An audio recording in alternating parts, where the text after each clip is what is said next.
একদিনের গল্প। একজন বাবা অফিসের কিছু কাজে খুব ব্যস্ত ছিল এবং সে বাসায় বসে ল্যাপটপে কাজ করছিল।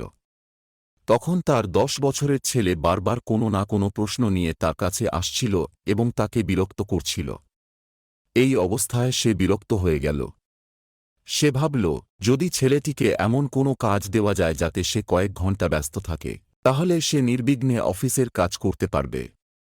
তখন সে একটি পুরনো বই থেকে একটি পাতা ছিঁড়ে নিল যেখানে একটি ওয়ার্ল্ড ম্যাপ আঁকা ছিল। সে পাতাটি টুকরো টুকরো করে ছিঁড়ে ছেলেটিকে দিয়ে বলল, এই পাতায় পৃথিবীর মানচিত্র ছিল, আমি এটা কিছু টুকরো করে দিয়েছি, তুমি এগুলো জুড়ে আবার পুরো মানচিত্রটা তৈরি করো এবং তৈরি করা শেষ হলে আমাকে দেখিও।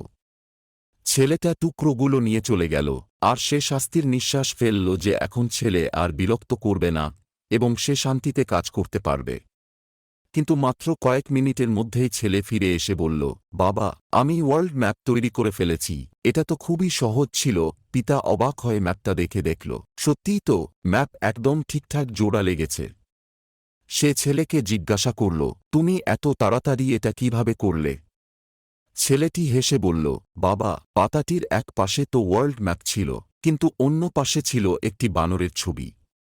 আমি বানরটার ছবি জোড়া লাগাতে লাগাতে ম্যাপটা আপনা আপনি ঠিকঠাক তৈরি হয়ে গেল। বন্ধুরা, আমাদের জীবনে অনেক সময় বড় বড় সমস্যার মুখোমুখি হতে হয়। তখন আমরা ভাবি, এ সমস্যা এত বড় যে সহজে সমাধান করা সম্ভব নয়। আমরা সমস্যার কেবল এক দিক দেখি আর সেই অনুযায়ী একটা দৃষ্টিকোণ তৈরি করে ফেলি। কিন্তু অনেক সময় সমস্যার আরেকটি দিকও থাকে, যেদিক থেকে সমাধানটা খুব সহজ হতে পারে।